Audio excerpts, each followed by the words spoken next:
불완전한 회심은 어떤 것입니까? 회심했는지 안 했는지 애매한 회심이에요. 교회 다니는데 어떤 때 말하는 걸 들어보면 정말 믿는 것 같은데 어떤 때 말하는 걸 들어보면 아직 안 믿는 것 같은 이런 불완전한 회심이 있습니다. 불완전한 회심은 왜 일어나는지 아세요? 불완전한 복음을 들었기 때문입니다. 정말 회개해야 된다. 하나님은 어떤 분이시다. 그리고 당신은 어떠한 상태에 있었다. 이런 거를 성경적으로 확실히 듣고 확실히 깨닫고 그 다음에 확실히 돌이키면 온전한 회심이 됩니다. 그러나 불완전한 회심은 저쪽으로부터 돌이키는 그쪽 상태에 대해서 말할 때도 한 발은 세상에 걸치고 있는 거예요. 예수 믿는다고 하지만 교회도 나가고 있고 내가 이제 예수님을 믿고 나 달라졌어요. 그러는데 하는 걸 보면 이게 회심한 걸까? 한 발은 저쪽에 계속 두고 있는 거예요. 돌이킨 것 같지가 않은 거예요. 그런가 하면 예수님을 인정한다고 말하는데 아까도 제가 표현한 대로 예수님 존경합니다. 뭐 이런 식으로 말하고 예수님의 뜻에 순종하겠다는 의지가 없고 그렇다면 이건 정말 온전한 회심인가? 여러분 교회 안에 제가 아까 회심하지 않은 사람이 많은 것 같다. 그렇게 말씀드렸죠. 교회 안에 회심하지 않은 사람이 많으면요. 교회가 하나님 뜻대로 나아갈 수 없어요. 자꾸 인간적이 돼요. 회심하지 않은 사람들이 모여서 구역 모임을 하거나 셀 모임을 해보세요. 그러면 자꾸만 쉐어링할 때 자기 어떤 내면의 영적 갈등 같은 걸 나누고 그런 걸 중심으로 서로 믿음을 세워주려고 하고 이런 쉐어링이 안 되고 자꾸 그냥 편한 얘기, 세상 얘기 그런 걸 하고 싶어 합니다. 그래서 밥 먹고 나서 잡담하는 시간에 저도 이런 잘못을 많이 하지만 아무튼 잡담하는 시간에 들어보면 무슨 드라마 얘기, 무슨 운동 시합 얘기 이런 거 얘기할 때는 그냥 신나서 그냥 막 얘기합니다. 그러다가 이제 좀 목자가 리더가 진지하게 우리 한 주간 어떻게 살았는지 믿음의 그 삶에 대해서 쉐어링합시다. 그러면 아무 말 안 해요. 왜 안 하냐고 할 말이 없대요. 왜 할 말이 없습니까? 지난 한 주일간 주님과 동행하지 않았어요. 주님에 대해서 별로 생각도 해보지 않았어요. 그러니까 갑자기 말하려니까 할 말이 없는 거죠. 이런 식이 됩니다. 교회에서 뭘 결정하려고 해도 그 어떤 성경적 사고방식과 관점으로 보는 게 아니라 자기 생각으로 생각하는 거예요. 그래서 사람들마다 교회는 이러해야 됩니다. 신앙생활은 이렇게 해야 됩니다라는 그 견해가 다 있는데 이 견해들이 아까 제가 회개를 통해서 총체적 의식의 변화가 일어나야 된다 그랬죠. 그 의식의 변화되지 않은 채 여전히 세상적이고 세속적이고 자기중심적인 그 사고방식을 그대로 가지고 있다면 그건 회심하지 않은 거예요. 근데 제가 회심하지 않았다 이렇게 말할 때 분명한 비그리스도이다 이 말은 아니에요. 회심했는지 안 했는지 참 애매한 불완전한 회심을 한 경우가 많다는 그런 뜻입니다. 여러분 불완전한 회심을 한 사람들 가운데도요 중생한 사람들이 있어요. 중생했어요. 정말 믿어요. 그러나 그들이 들은 복음이 불완전했기 때문에 이 사람들이 온전한 회심의 경험을 못하고 있는 겁니다. 그 안에 영적 생명도 있고 주님을 믿긴 믿지만 주님이 어떤 분이신지 무엇이 바른 신앙생활인지를 잘 몰라서 병들어 있는 것입니다. 이런 사람들의 경우는요. 온전한 복음을 들으면 받아들여요. 왜 이미 그 안에 생명이 있으니까 온전한 회심으로 확 다가옵니다. 그런데 겉으로는 비슷해 보이는데 정말 중생하지 않은 사람, 불완전한 회심의 상태에 있는데 그러니까 회심의 모습이 조금 보이는 거예요. 어떤 진행이 조금 있는 것 같은데 아직까지 중생하지 않은 사람은 결국 마지막에 가서는 주님을 향해서 전적인 신뢰와 그 결정을 내리지 못합니다. 그럼으로써 생명이 없다는 것이 드러나요. 지금 우리가 해야 될 일은 무엇입니까? 우리가 해야 될 일은 나의 회심을 점검하는 거예요. 난 정말 온전히 회심했는가? 나는 온전한 복음을 알고 있고 그래서 온전히 회심했는가? 나는 예수님을 누구라고 고백하는가? 난 예수님을 나의 목자와 감독으로 고백하는가? 나를 이끌어 가시는 스승으로 나에게 본을 보이시고 그 발자취를 따라오게 하시는 내 앞서가신 선생님으로, 스승으로 나는 예수님을 인정하는가? 예수님을 단지 구세주로만 고백하는 것은 족하지 않습니다. 그러니까 우리가 항상 하는 신앙 고백은 예수님이 날 위해서 죽으셨다는 거예요. 그러나 예수님은 날 위해서 죽으셨을 뿐 아니라 부활하셨습니다.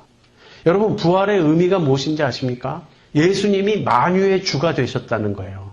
예수님이 죄와 사망과 사탄의 이 모든 악한 영적 세력을 다 이기시고 부활하심으로써 만유의 주가 되셨다는 것이 부활의 의미입니다. 그러니까 우리가 예수님의 부활을 믿습니다. 이렇게 고백할 때는 나는 예수님이 왕이심을 믿습니다.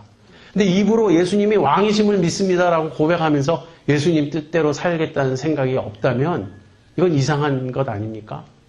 많은 사람이 부활에 대해서 들을 때 그 의미를 생각하지 않아요. 그냥 예수님이 부활하셨으니까 예수님이 하나님의 아들이시겠지. 예수님이 신적인 존재이시겠지. 그냥 그 정도로 생각합니다. 그러나 예수님이 부활하셨다는 말은 예수님은 왕이시라는 얘기고 만유의 주님이시라는 이야기입니다. 그 예수님과 내가 바른 관계를 맺고 있지 않으면 내 회심은 불완전한 회심이에요. 여러분, 성경에 보면 그리스도 안에라는 표현이 있죠. 그리스도 안에. 바울의 아주 즐겨 쓰는 표현입니다. 내가 그리스도 안에서 이러이러한 자가 되었다. 내가 그리스도 안에 이러이러한 일을 한다. 자, 그런데 이 안에라는 표현이 있죠. in이죠. in. 영어로도 그런 말이 있어요. Are you in or out? 그렇게 묻습니다. 어떤 사람이 이 미적미적하고 결정을 못 내리고 있고 너는 도대체 어느 편이냐? 그럴 때 Are you in or out? 우리가 이런 일을 하려고 하는데 넌 우리랑 함께 하겠느냐?